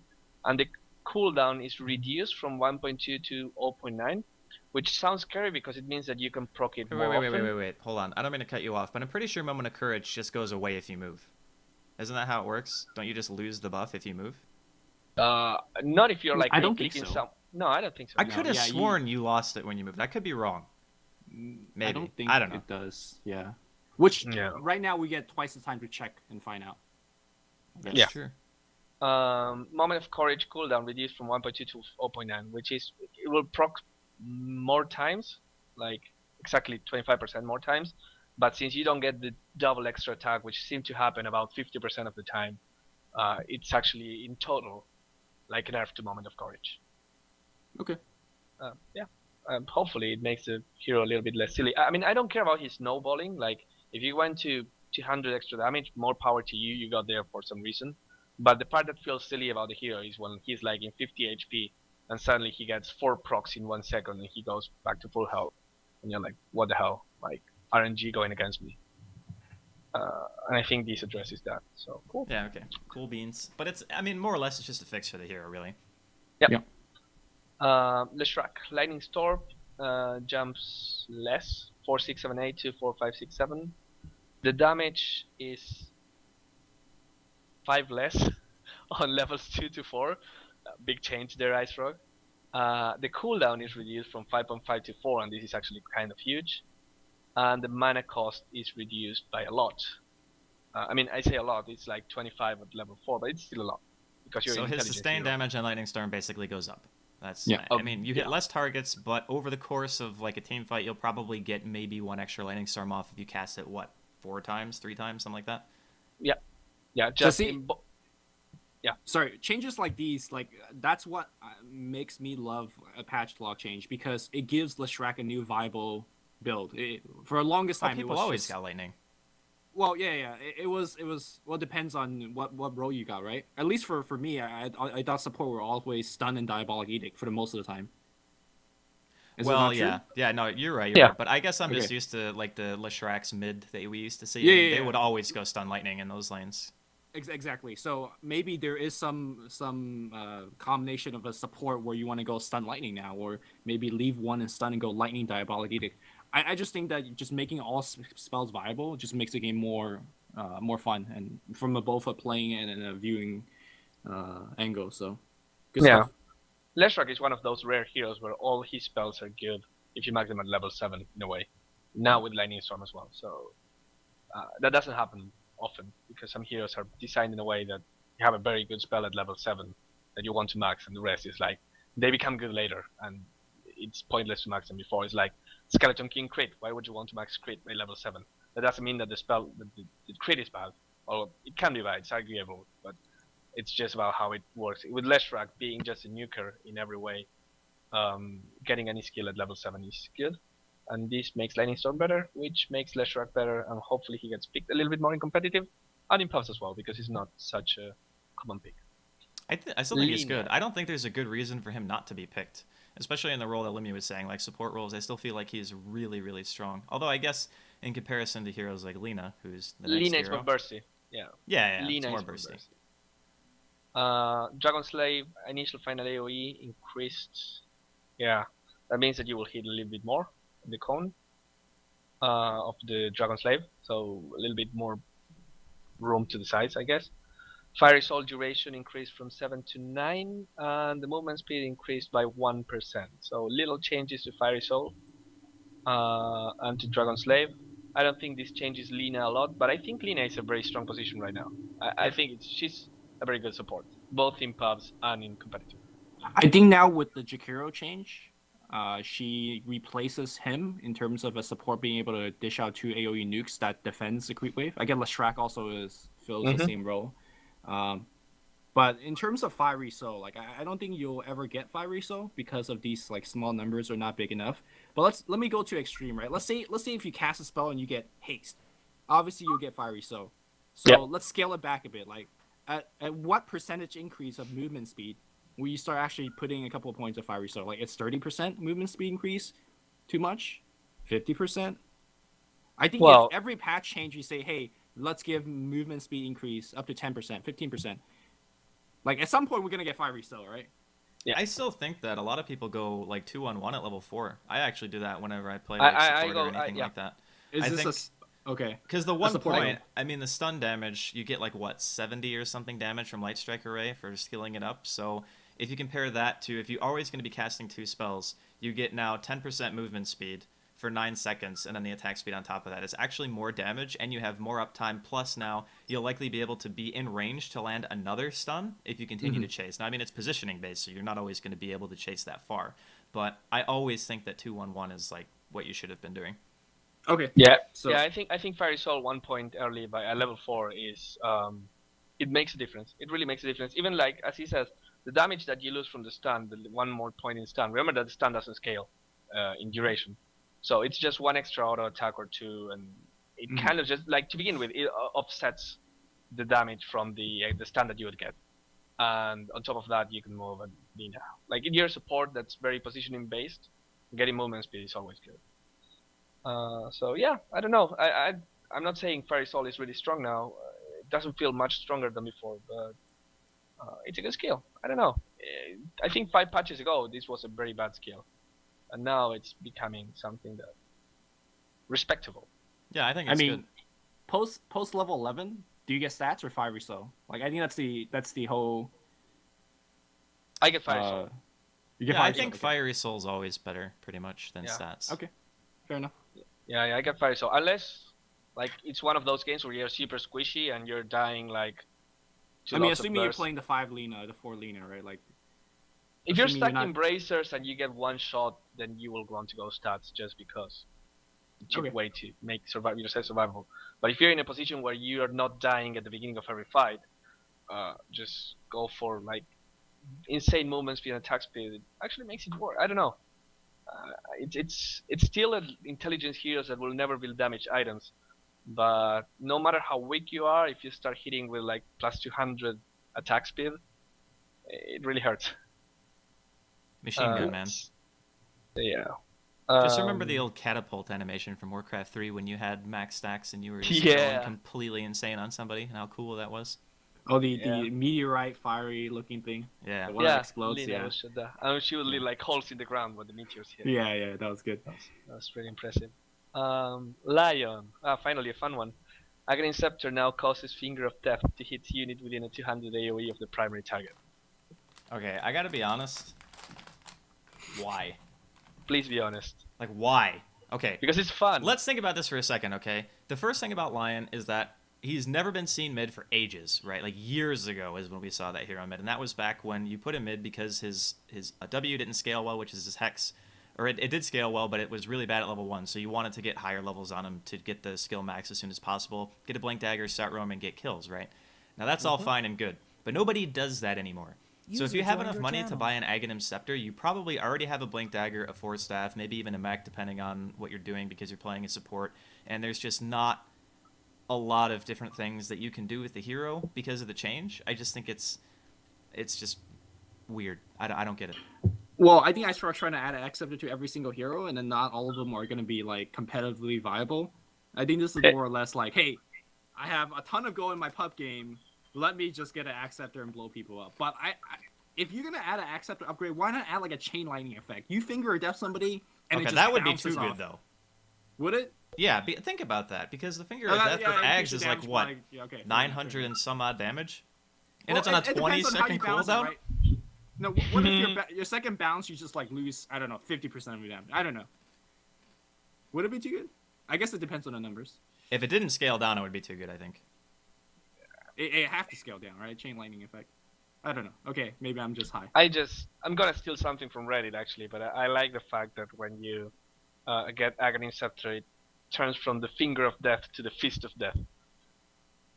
Even though it's really graphic, but kind of like it. Yeah, fun. My question is why Lion gets Axe Scepter and not Puck gets his Aghanim Scepter fixed, which is bar none the worst Axe Scepter upgrade in the game. But what about a team who never makes a BKB? It's still bad. It's like one more second, and like, do you know what it does? Like, it does 1 more second of coil duration and more damage if you break the coil. Dude, like 100 more. Have you never did the Dream Coil Blinding Light combo? Holy, with Axe Scepter? Yeah, and then everyone is spread, so you can't focus anyone because they're all. No, they're spread, but they're dead because you break damage. No, it's like 400 break damage tops. I'm checking right now. Puck. That sounds like a lot, actually. 400 break damage? 300, sorry. Dude. 300 break damage. I don't know. I think we're there. And 200 initial damage. Look, all they have to do is give Puck's Aghanim's Coil a stun through BKB on both the initial hit and breaking the tether. It doesn't have to do damage, just has to stun. Bam, fixed. Fair. Damn, yeah. Sold. Let's do it. 681 coming tomorrow, guys. Well, yeah, I was going to say you're Ice Frog, so get on it, bud. Yeah. Lone Druid. Spirit's Bear Entangle is no longer an orb effect, so you can put a Mask of Madness on the bear. That's it, really. Yeah, I mean, it's... whatever. I've seen Deso Bear before. Death on Bear, yeah. It's like, whatever. It hits towers faster. Eye of Skadi on Bear. Alright. Just saying. You don't disregard the stats and stuff like that. Yeah, I don't know. We'll ask Admiral Bulldog later. Yeah, I don't really have an opinion on it, to be honest. Actually, I think the secret change to Lone Druid is actually not this, but the Radiance change. But I guess we'll talk about that later. Yep. But Radiance and Lone Druid kind of go hand in hand. Yeah, yeah. Lycan, Wolf's Fade time decreased from 3 to 1.7. Level 3 wolves have invisibility, and level 4 wolves have a passive ability that gives them 15 HP regen. I think that this is a change that should have been applied to the earlier version of the wolves, because the problem with this hero that so many Dota heroes suffer from is there's just nowhere good to put him. I mean, you have to lane him now. Yep. I mean, yeah, once you get level 7, okay, I can go to the jungle now, let other people take the lane, kind of try to do something else, let like a support get 6, whatever. But if they just gave his wolves better regen in the jungle, they're still really easy to burst down because they take a ton of damage as long as it's not magic. I just feel like I think that should have been applicable to the earlier versions. Maybe not 15, because I think they would never die, but you could give them like a lesser amount. I guess they could scale, right? They could go from, yeah. I don't know. Yeah. I don't know, like 6, 9, 12, 15 or something like that. Mm-hmm. Like even that would be enough, because then you could just like toggle your wolves and make them each take a couple of hits and back off. I don't know. Yeah, when I saw the HP regen, I was like, they're so low in HP, don't they just die anyway? So I'm not even sure what the HP regen is for. And once you're level 7, generally you have lats by then. So like, I don't know. I don't understand the whole HP regen thing. I just feel that Lycan, if you think about when he was really, really strong, it was because he could jungle. Nothing else. It was not because stronger wolves or anything. It's just like the wolves' HP allowed him to jungle. And no matter how much you try to stop his jungle, he would still get Bloods and Medallion by like 8-9 minutes and do Roche for free. So the whole idea was like, okay, Lycan cannot jungle, because if you allow him to jungle the way he could in 675, he'll be a really, really stupidly strong hero. Even now, more in the push meta. Yeah, but I feel like that was a change because of the way the game was played back then. That was a change because of competitive games, right? Because nobody was punishing defensive junglers. We saw like Enigmas and Lycans all the time because people were just running defensive tri-lanes and like stuff like that every game. So one day somebody just woke up and said, I'm going to be greedy as shit and just pick a Lycan because I know that he pushes ridiculously hard and he can jungle really fast back pre-nerf. So that was a change that was necessitated around competitive play. And I don't know if those... I mean, you do want to balance around competitive play, but you want to be careful because you're going to make a hero either too weak or too strong if you do it that way. Yeah, there are several heroes that are really strong in competitive and not in pubs, like Wisp, or vice versa, where they're really strong in pubs in general, but not in competitive. Like maybe Spirit Breaker before the nerfs. So Lycan is one of those where he's pretty shit in both right now. We'll see if the Lycan Wolves change make a difference. Magnus, base intelligence increased by 2. Yay. Whoop-de-doo. Medusa, mana shield damage absorption increased by 0.25 at every level. That's actually a lot. Like, that seems like a small number, but when you're talking about mana up in the 1,000 and HP up in the thousands, and then you have armor and evasion on top of everything, like, she gets significantly tankier. But the problem is she's Stusa, so there's that. Yeah, suffers from the void problem. Just not really that useful. I mean, her ulti can be pretty strong in situations where the other team has to kind of like run into you to do anything. That Pretty Boy Swag Dusa Sven combo, remember that? Yeah, I mean, it was... They just like stoned the whole team? Holy shit, that was sick. But that's on the other team. I mean, it's like, you get frozen by that. The whole point of the ulti, in my opinion, is not even to... I mean, you want to go for the freeze, but it's to stop aggression more than anything else. It's like, I don't want you to hit me anymore, look away. Alright, everything's fine. So, I don't know. I still feel like the hero's a bit weak. Would you say defensively speaking, yes, or forget about the offensive part, Medusa's ultimate is better than Naga's? Defensively? No. Defensively, no. No, I don't think it's better. Because Naga's ulti lasts longer, and if you're speaking in purely a defensive standpoint, then having, 7 seconds of not being able to move at all and the other team being able to TP away, I'd say that's way fucking better. Yeah. When you could sleep TP out from any gank? Yeah. I think that Medusa has this problem where she takes a long time to come online because of all the items she needs, but also because of she needs to invest a lot in both split shot and mana shield, because without split shot her damage is not that good. Holy shit, I just had a huge idea. Swap Naga and Medusa's ultis, spam. Holy shit. Naga... okay, food for thought, I guess. I'm just thinking a ultra late game carry that has a way to get away from any single gank. Is that what we want? That's still Naga Siren. That's true. You're still talking about the same hero. Naga can't split shot your entire team though. Nah, it's fine. Okay. It's fine. I don't know. All right, Yeah, let's talk about real hero, Meeple. Meeple, yeah. So now you can get 2 Meeples at level 3. What a bargain. Yeah, level requirement reduced from 4, 11, 18 to 3, 10, 17. And divided with stun now passively reduces your revive timer by 10, 20, and 30%. So you could die faster. So you can, well, you not die faster. You can You come alive faster to die again. So essentially, you're dying faster. Okay. Well, I mean, the way I say it is, since you're Meeple, your goal is to be 5, 10 levels ahead of everyone else in the game. The problem that you have with that is when you die, well, you're in the silence for a fucking long time. So this revive timer change kind of offsets the fact that you will be much higher level than the enemy, and you'll still have kind of like equivalent respawn timers. That's all I have. When I read this, all I heard was, "You're gonna die a lot. You suck. Don't play this hero." Yeah, when a hero has something like about his death, it's like, yeah, this hero is built around dying a lot. So, in the last patch, I know No Tail's very he was upset, man. He was upset. I talked to him a lot about that. Yeah. But there are also other people that believes Meeple actually got a buff. Obviously, they're not as good and popular as No Tail, so No Tail's voice won out. I'm not a Meeple expert, but these people are also credible in terms of saying Meeple got stronger. So there's that argument. And also, Divide Ascend. Yeah, sure, you're not gonna.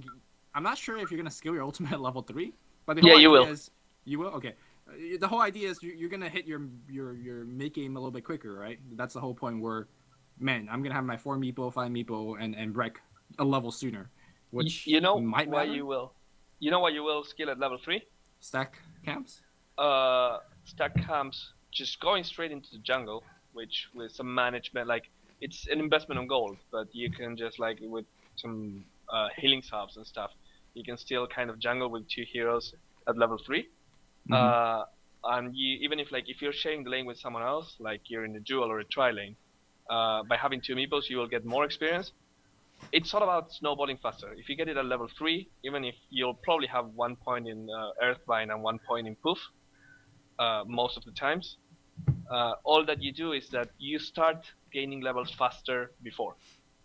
So while at level 3 you suck, and you will still suck, the fact is that by skilling the ultimate at level 3, you will get to level 10 1-2 minutes. But at least you're gonna have like 2 seconds off your respawn timer when you die, inevitably. So there's that. I mean, that's good. Yeah, that's what a big buff. change. What a change. Great hero. Yeah, we'll talk about that with No Tail. Also, Wagamama, shout out to him because he's another very good Meeple player. He probably can't play any other hero, but his Meeple is really good. Shout out to Waga. Morphling, you can now cast and attack while in white form. I wish they would just decide on it. Like, holy shit. How many back and forth have we had on Morphling? Well, they gutted it the first time because Ethereal Blade had a higher agility multiplier back then, and you could attack and cast while in waveform. So instead of the combo not really doing that much until you had like Linken's and E-Blade, Naked E-Blade was viable, and you could be like sitting mid and just rush it, because we used to see like Morphling-verse Invoker lanes. Holy shit, that takes me back. But still feel like the hero's a creep until he has 2 completed items. Still not viable early game. He's still strong late game, don't get me wrong. Like, he's a good hero past like the 30-minute mark. But I don't know. I don't know. I still feel that with these, you kind of come back to TI2 levels of Morphling. So I don't know. Maybe. I would knock it until I try. That's all I'm saying. I mean, I'm going to try it, but I have my doubts. And remember that with all the changes from TI2 to now, it's actually, you farm faster. Like, you get more passive gold, towers give more gold. There's lots of things going on that can actually accelerate your E-Blade. Accelerate your farm, but also their farm. And when their farm is getting necrobooks and sticking it on your face, I don't know. Yeah, true. I don't know. Like, you can probably get an E-Blade faster, and they can get tankier faster. But if you're going against a greedy carry that doesn't go for like any HP items and just goes for pure damage, then you might have the upper hand. I don't know. Okay. Save that for the discussion for another day, because I don't know. Yeah. No one knows. Nature's Prophet. Wrath of Nature mana cost increased in 25 mana at all levels. Which actually does matter. Like your jungling mana or your treant summoning mana early on is actually quite intense. So yeah, I think Yeah. it matters like level 1. Like once you get past level 11, Yeah. it becomes completely irrelevant. But at level 6, you might find yourself lacking in mana for the final sprout or running away with the teleport or something. cool. But yeah, cool. He needs nerfs. Necrophos. This Death was a Pulse fix to now. me. Yeah. Yeah, it's nice. Like something that should happen. This is not the only skill that was fixed to hit units in 4-4 as well, which I mean- Doctor had the cast later. Let's keep going, right? Like, Yeah. does it hit Invis heroes? Yeah, and Does it hit heroes you can't see, aka Slark? Like, we can think keep it- going with this. I think invisibility and fog of war work differently, so I'm pretty sure it doesn't hit invis. No, it doesn't. Yeah, it doesn't. Yeah. No, I'm just but saying, the- like, can we keep going with this? Like, as Necrophos is not a hero right now, right? No, Let's make it it's, BKB it's a heroes. range grip. Yeah. Slam dunks.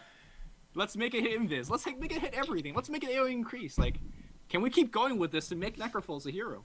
Let's have Heartstopper have an active where it hits everyone on the map for like 10 seconds. Damn, We could have Ooh. Zeus ulti. Damn, that's that actually idea pretty is good. I like it really. Like, kind of you cheesy, just but- go Zeus, AA, and Necrophos. Like, holy shit. Somebody's like running away from a team fight, you have like max Heartstopper at like level 11 or something like that, or 12, and then you just turn it on when they're running away and they just slowly die. How depressing would that be? Very, but fun if you're Necrophos, I guess. More fun than now for sure. Night Stalker, crippling fear, miss chance increased from 40 to 50%. Yeah. Nyx Assassin, cast range and impale now matches the travel range. Cool. Which means that you no longer kind of like click behind the hero and still stun him. It's just that if you click behind the hero, you will miss. I don't know. How do you guys feel about taking a skill out of casting a spell like that? I mean, Nyx Assassin already quite a skill-intensive hero now with the whole Impale change. I think it's a very unintuitive, like, imagine you're a new player. Like, why would hitting behind the player still hit him? Because there's like secretly a 50 extra range on the skill. I don't know, but Dota is a very complex game like that. Like Burrow Strike range on Sand King, like it, you could click on the ground, it extends your range a little bit. There's that too. Yeah, Why but don't they like, change that. I'm not a fan of those things really. Like I know they're there, and I like to know them because they give you an upper hand. But I don't think they actually are like a measure of skill.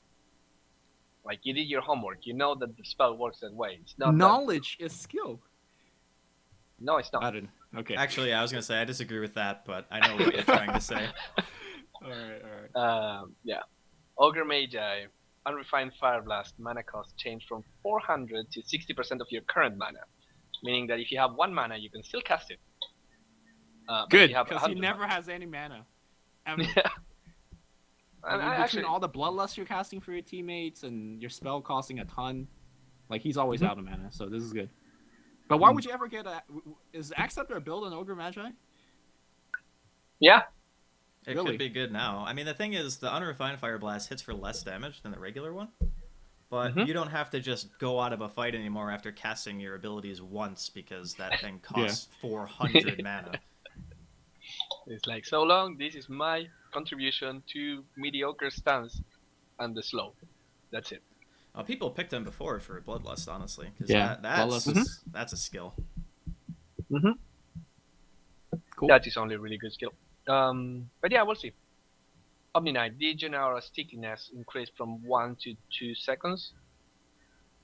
That's a big While deal.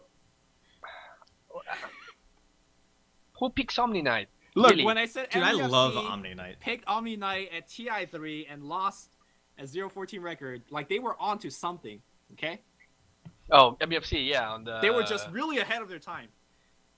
no, because that time never came, unless you're talking about a time that will come in 6 months. Like, when did Omni become popular?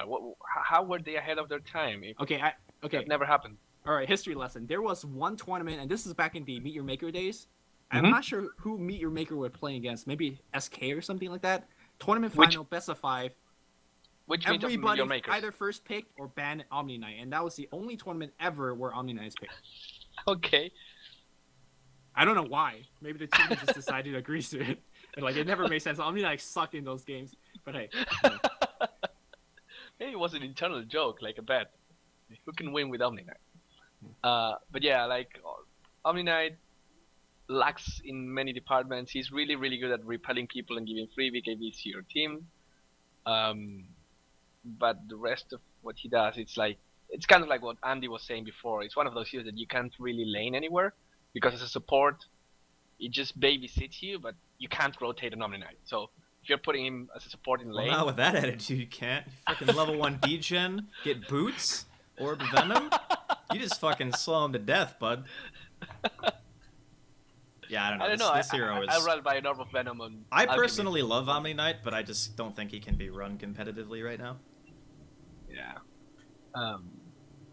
It's just like it's a sad thing because him and Witch Doctor, which is another hero that has a healing spell, and Necrophos, which is another hero that has a healing spell. 3 of them are kind of like shit tier right now. So I don't know what's wrong heals with are just not a thing in Dota, right? Like straight 300 HP heal. Is that a thing? Well, it's called a mech. It's 250. Well, no, that's like AOE heal. It's like that's real. Yeah. It gives armor too. It's still 360 heal and pure damage in AOE. I mean, the spell is not bad in look, itself. if you look at Omni-Knight, right, like the hero is insane on paper. Yeah.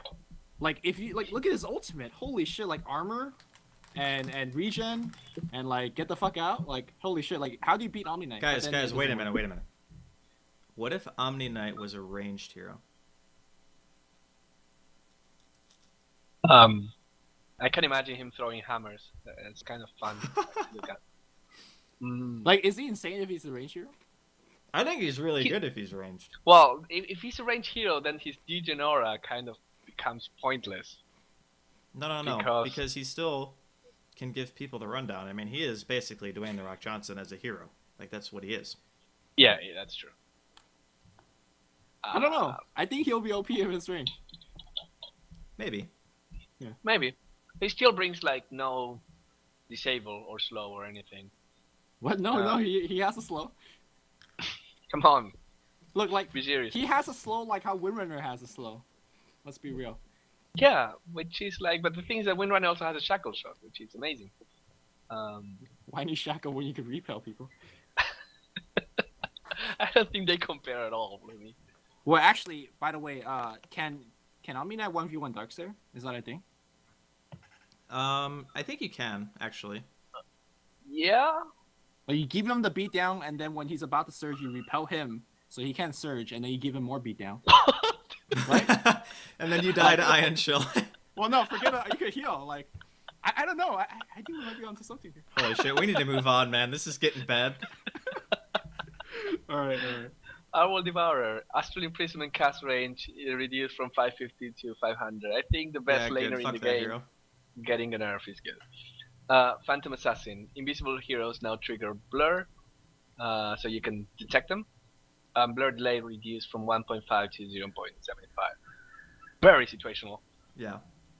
I don't know. The hero needs more. I don't know, really. Because you can't change the hero at all without changing her entire tool set, which is basically you have to be RNGesus for the hero to really feel that powerful. Yeah. Yeah. I don't know, Lumi, just like, No. Do you like PA? Like Loda made it work, so, you know. Yeah. Loda's also pretty RNG, so. I know you talk a lot with the Total doesn't he like PA? Like, I remember him picking for I think when Lifestealer was picked a lot, like, there was a place, but now, I'm not sure. I personally believe that P is a great early game semi-carry. Like, she does so much damage early game, especially with a phase boot. But I think she's okay, I'm going to go on a tangent here, but I think she kind of works if you play her like a Riki. Kind of like get that level 7 and stop AFK farming. I think she's better than Riki. Wait, you stop farming at level 7 on Riki? Yeah. Yeah, Riki you have to farm for a Diffusal Blade before you do anything, right? No, you don't need that. That's a lie. Bruno's just like, nah, fuck that. Max Blink Roam. You get, it's true. You get you don't need to farm Diffusal. You farm heroes, and when you farm heroes, you get Diffusal. You just don't need it, or you go for Mask of Madness. Okay, man. Don't ever pick Riki in my games. Can't make any promises. Queen of Pain. Sonic Wave Scepter cooldown rescale from 170-40 to 40, which is a nice buff. But the question is, why is Queen of Pain so shit right now? Because she's a snowball hero who has an ulti that's on too long of a cooldown to snowball, which this is supposed to fix, which I actually like a lot. Snowball into a scepter? Is that the new build now? Well, basically, think of it this way. Before, Queen of Pain was picked in a lot of situations where people were running like solo one-on-one lanes, and you would have a one-on-one mid, and then usually a tri-lane versus a tri, or maybe they dodged each other, right? So, either way, Queen of Pain's going to have a significant level advantage on the support heroes, which makes it really easy for her to rotate and gank those particular lanes. But she still was able to get a lot of farm because those ganks are always successful. Nowadays, it's a lot of 2-1-2s. There's situations where teams are going early BKBs and picking heroes that don't really suffer so much from it, like Shadow Fiend and stuff like that. So she needs a way to punish really hard and have something to put her farm towards where you can actually aggressively blink in. So now Aghanims gives you HP, gives you mana, 40-second cooldown on ulti, lets you snowball a heck of a lot harder before heroes start getting BKBs and you feel kind of, I don't know, anemic in terms of what you can actually do in the game. So I actually like it a lot. Yeah, it used to be that you could actually farm your Acceptor like at level 11 and 12, and then you're like, well, why the hell I have an Acceptor right now? Because I'm not even getting the full bonus. There's also the whole thing about Acceptor and farming creep wave. Like, they're pushing in or just straight up farming. Like, you can actually get a ton of farm because the cooldown's so low. So if that's kind of your thing. I'm personally not a big fan of Queen of Pain because I feel like if you're putting 4K in an item, I want something that helps the team, like a Necrobook or a Hex. But maybe now the Scepter thing is better. Mm-hmm. Yeah, I think Axe Rush would be standard, basically. Yeah. Okay. Exactly. So Bottle Threads, Axe. Yeah. Yeah. Okay. Riki, base HP region from 0.75 to 1.5. Sometimes I feel like the HP region on melee heroes is so arbitrary. It's like, you know, like Nyx Assassin having 2.5 or something like that. Like, I can understand Axe having 3 HP region per second because the whole hero is based under the idea that you're going to take damage. But, like, Riki, I don't know. Like, if you're going to give 1.5 to Riki, give it to Faceless Void as well and maybe make him a better laner. Things that are weird to understand. I don't think he needs a laning buff, though, if you think about it, because his last hitting is pretty easy. He has mobility, he has a way to silence, and he has ridiculous base armor. So he does. I don't know. Yeah. Cool. Cool. Sanking. Sandstorm radius is 525 at all range, all levels. Great. Sorry. Yeah. No, we had to go there. Yeah. Good. Shadow Demon. I want to talk about this. Shadow Poison max effective stacks increased from 4 to 5. Now, this is probably on paper my favorite change in all the changelog. Really? Yeah. Are you gonna get all Warpath on us and say, "Oh man, this last stack is gonna be the D stack"? Dude, okay. Clearly, you haven't done your math. You know how Shadow Poison works, right? Like every stack doubles the damage from the previous stack. So if you let's say you're mid Shadow Demon because I rolled that way, and you max Shadow Poison at level 7 because I rolled that way. That's a build. It's been done before. Yeah, of course. So at level 7, the first one does 65 damage, and you double from there. So the first one is 65 damage. Second one is 130. Third one is 260. Fourth one is 520. And normally you stop there, and after that you just start getting 50 damage increase. But now the fifth one goes from 520 to 1,040 damage. You also know that Crystal Maiden does 27,000 damage, right? Yes. That's why I say on paper is the best change of the changelog. And that's like, I didn't say it was the best. It's like, on paper, it just, by 1 extra charge. That's only terrifying.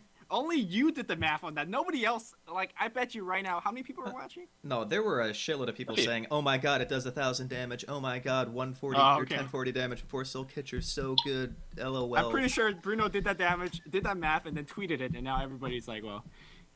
Maybe. Yeah.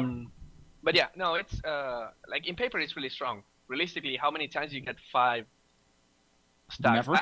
Okay. So here's my prediction. I think it actually happens more than you would think. Really? Yeah, I think it does. Okay.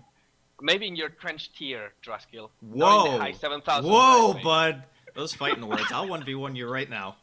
Come on, me bro. Windrunner versus Faceless Void. Easy. Now he's Okay, buffed. I'm Windrunner. Fuck. But yeah, no, like I really predict that Shadow Demon will get like a very increased win rate in low-level PUBG. Cool. Because that's where people just like ignore napalm stacks and ignore Shadow Poison and all that stuff. Yeah, I agree. I think for the lower tier games, it will actually be a lot easier to get 5 stacks, but I still think that there are the team fights that get drawn out a lot. Like, even in competitive games, where a support Shadow Demon's gonna live for, like, I don't know, 45 seconds and just, like, one-shot 3 people. It's just gonna happen. At least I want it to. You know, Ice Rock, all he needs to do is remove the animation of Shadow Poison from the enemy team, and then he just becomes OP. Jesus. Wasn't it like that at one point? No, probably not. No. No, the only thing that got animation removed was track. You know, Bounty Hunter in Dota 1, when you track, you see the shooting animation. Now the enemy don't see it. Like, holy shit, Shadow Demon, like, sniping people? Okay, I think we're done with Shadow Demon. Yep. Anyways, Shadow Shaman. Mass Serpent Wars can no longer trap Roshan. Hooray! And shackle duration increased by 0.25 seconds. Meh. So a fix and a tiny buff. Great, we did it. Yeah. Good, yeah. I mean, goodbye Shadow Shaman mid, which the only reason he was going mid was because he killed Roche. Now wait, here's a question that I posed to you.